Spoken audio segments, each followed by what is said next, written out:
Good morning, everyone. Today I'll be reading from the Jesus Storybook Bible. This is Son of Laughter, God's special promise to Abraham from Genesis 12 to 21. Years passed and things didn't get any better. People were still just as cruel and mean to one another. They still got sick and died. God's world was still full of tears. It was never meant to be like this. But God was getting ready to do something about it.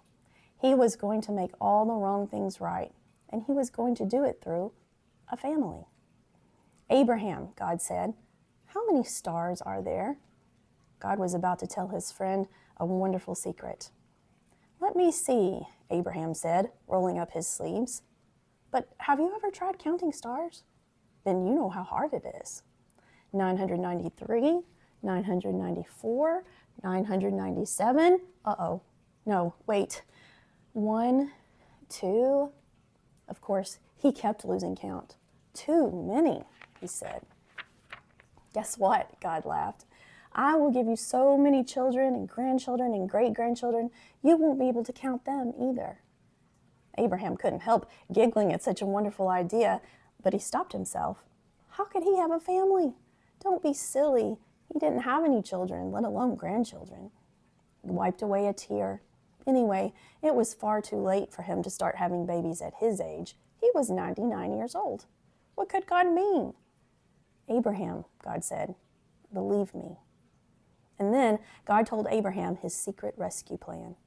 Abraham, I will make your family very big, God promised, until one day your family will come to number more than even all the stars in the sky.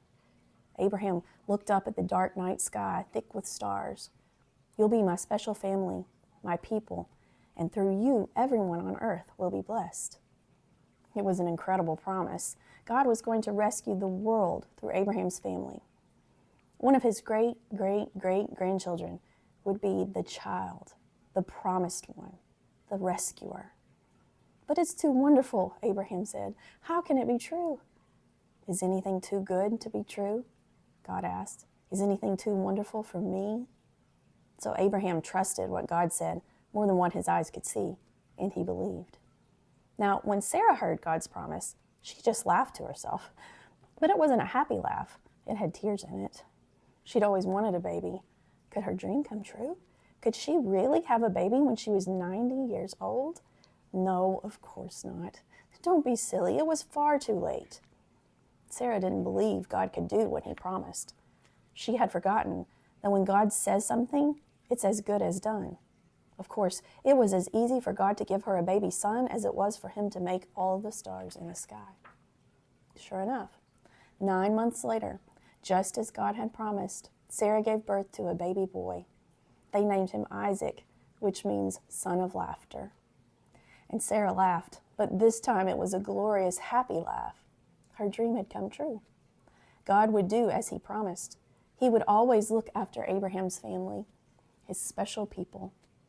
And one day, God would send another baby, a baby promised to a girl who didn't have a husband. But this baby would bring laughter to the whole world. This baby would be everyone's dream come true. Good morning, everybody, and thank you for joining us online.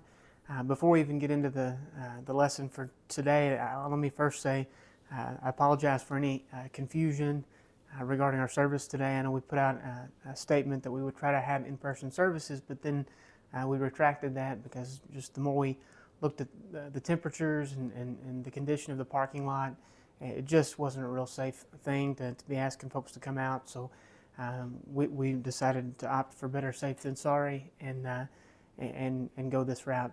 If you've made it this far into the video, then you've already seen Lindsay reading today's reading from the Jesus Storybook Bible. And for those of you who don't know, let me kind of catch you up a little bit. That reading that she gave today, we've been doing a reading like that every Sunday morning, right before I preach. And our kids come up and we have a little, story corner for them. And then after the story is read, the kids go back to Children's Church and there's a curriculum for them just built around those stories. And then we stay out in the sanctuary for Big Church, and I look at the corresponding text from Scripture, and that's what we've been doing since January. And that's going to take us through this year. We're gonna focus on that this year. That's going to kind of guide what we're doing, unless God leads us some other direction. I feel like this is where He's led us, and so I'm excited about it. So today we pick up. If you listen to the story already, then you know we're going to talk about a man named Abraham, and just bringing a couple things together here, I guess. But earlier today, I noticed in our house that this was a Christmas ornament that didn't quite make it into the box after the decorations went down, but it reminded me of when Ella was little. One Christmas that we had, Lindsay for many years has been a collector of Wizard of Oz merchandise, and so when we first married, someone gave her a set of Wizard of Oz ornaments, and I think there's only one that's survived to this point, but I remember the first one that was broken. Ella was tiny and must have been just a couple of years old. And one night, I heard a shatter in the living room. And I stepped out of the kitchen into the living room, and I saw that, here she was, 2-year-old Ella in her nightgown and bare feet with glass all around her where this ornament had shattered. And so in that moment, I have a response, right? I have to do something. And I suppose a response could have been, I could have looked at 2-year-old Ella and said, well, now what are you going to do? I mean, you look what you've done. How are you going to get out of this? I could have said, you've made your bed, now lie in it. I could have said, you created this problem, now you fix it. But those of you who know me, and anybody that's a father knows that you don't do that. You step in, right? You sweep the glass away. I think I swept it away with my foot and picked her up and got her out of that situation, and then cleaned the mess up, right?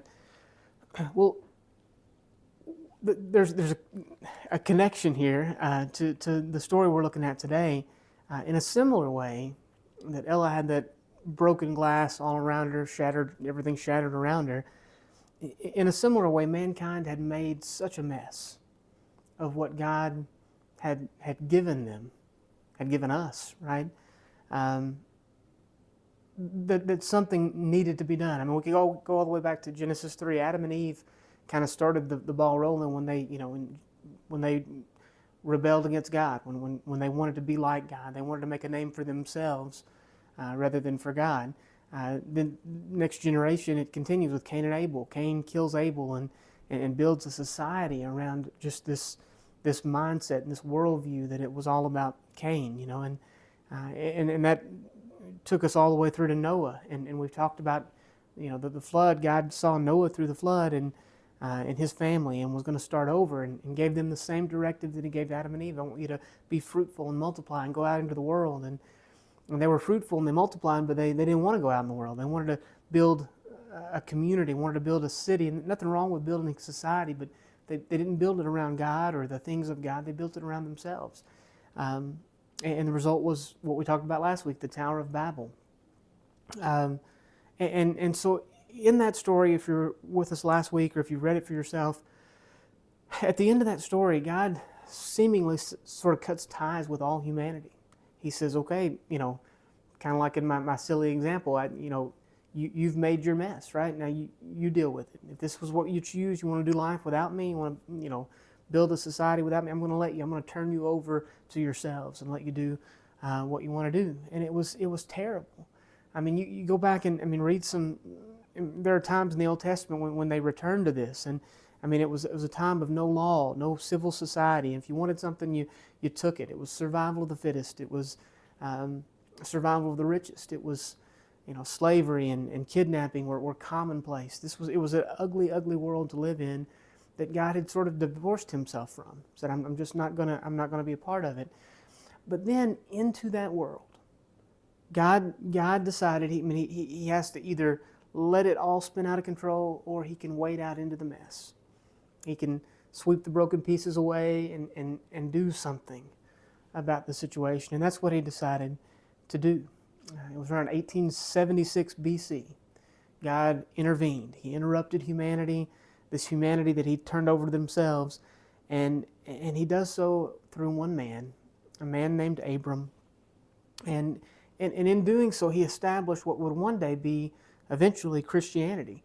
but 2,000 years before Jesus was born, right? This was God's plan all along, right? This is where he was taking us to. He allowed man to have their reign and to do their thing, but then he says, okay, now I'm going to step in and I'm going to show you what it means to be in relationship with your Creator. And to do that, he didn't send them a list of laws. He didn't send them any explanations about anything or expectations of them, no commandments, no instructions.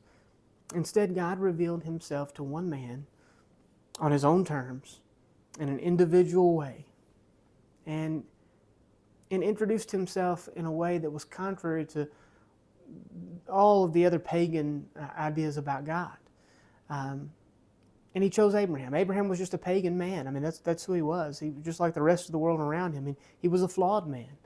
And the Bible doesn't cover up his flaws. I think that's one of the things that we appreciate about in this story is, I mean, we get the good, the bad, and the ugly with Abraham. But there were a couple of things that might have set him apart from others around him. Number one, he seemed to be a rather wealthy man. He was from a place called Ur, and archaeologists have turned up the lifestyles of people that lived in Ur, and it was in a very advanced civilization. They were, technologically, they were more advanced than a lot of the people around them.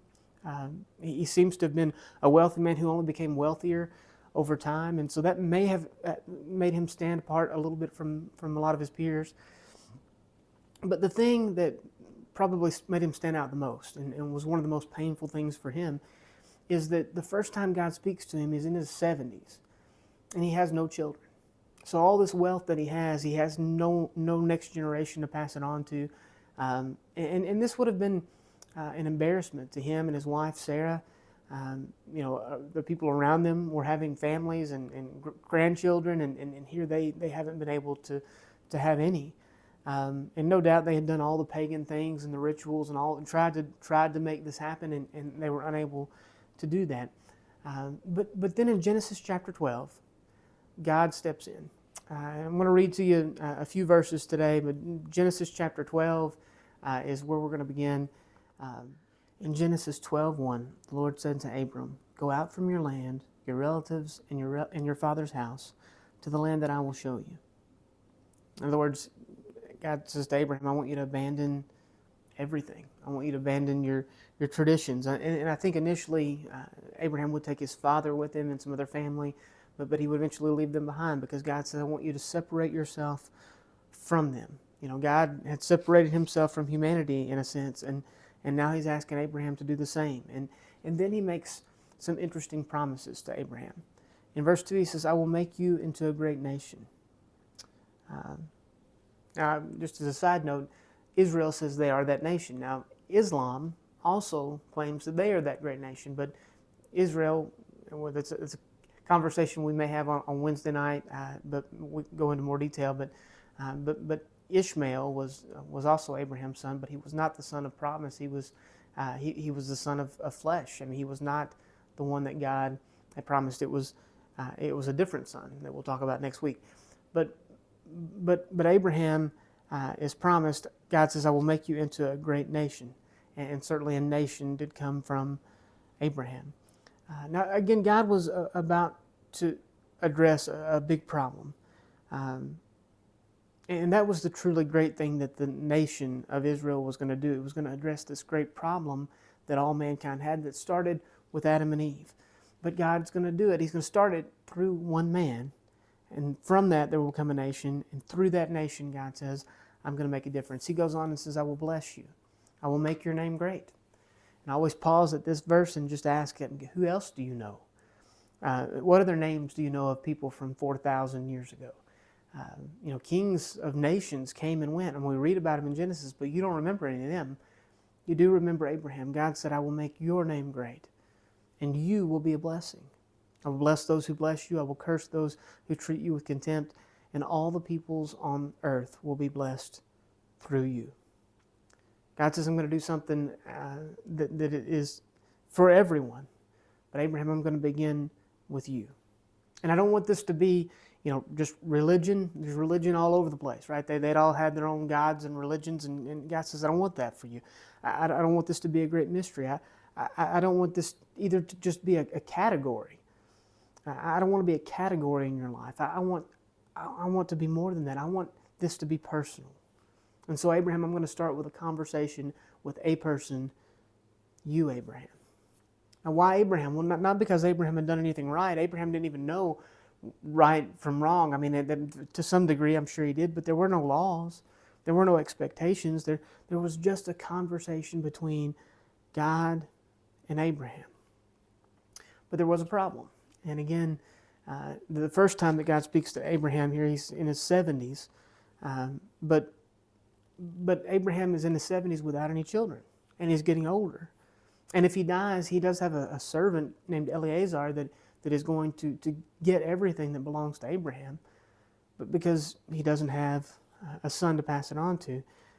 And so, Abraham's thinking, okay, God, I'm going to be a great nation. Everybody's going to know my name. But listen, I don't even have a son.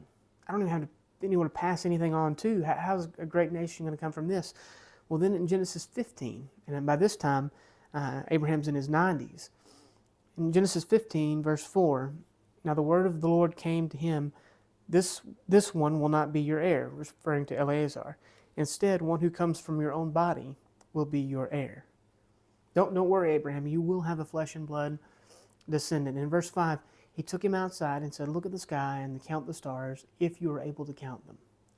I always like to pause here just and have you think about if you've ever been out, away from city lights and where it's really dark and you can see the night sky, then you may have some idea of what this would look like. But imagine the Middle Eastern sky 2,000 years before Christ. I mean, there is no light pollution. I mean, there's no pollution at all, right? There's nothing to get in the way of you seeing a huge light show when you look up into the sky. And so that's what Abraham's looking at, right? And it's an absolutely impossible task. And then he said to him, your offspring will be that numerous. Look, Abraham, I know you don't have a son, you don't have an heir, but trust me, you will.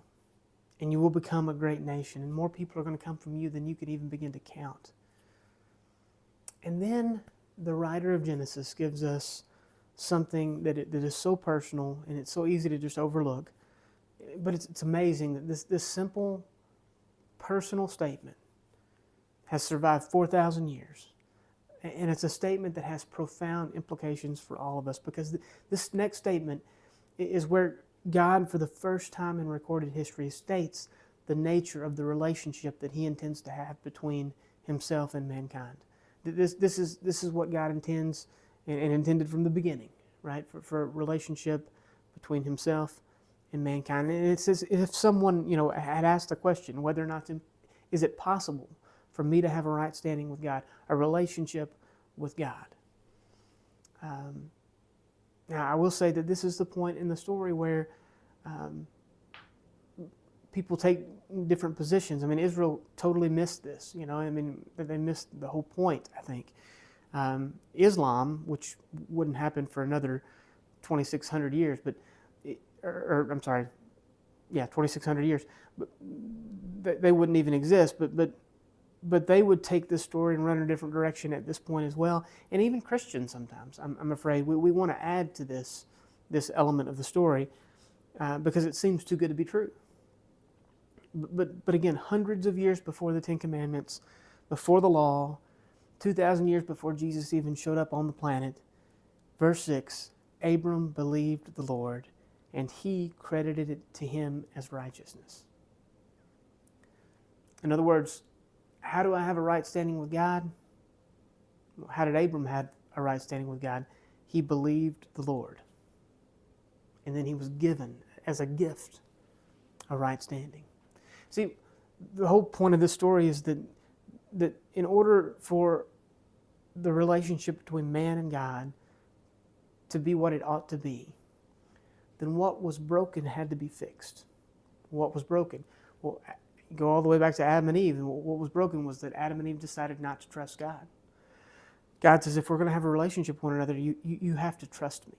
And so God made a promise to Abraham, and Abraham believed him. And that is how a right standing with God was granted to Abraham. Not because he'd done anything right, not because of anything Abraham had done or not done. It was a gift of God, and Abraham simply had to believe God at His word.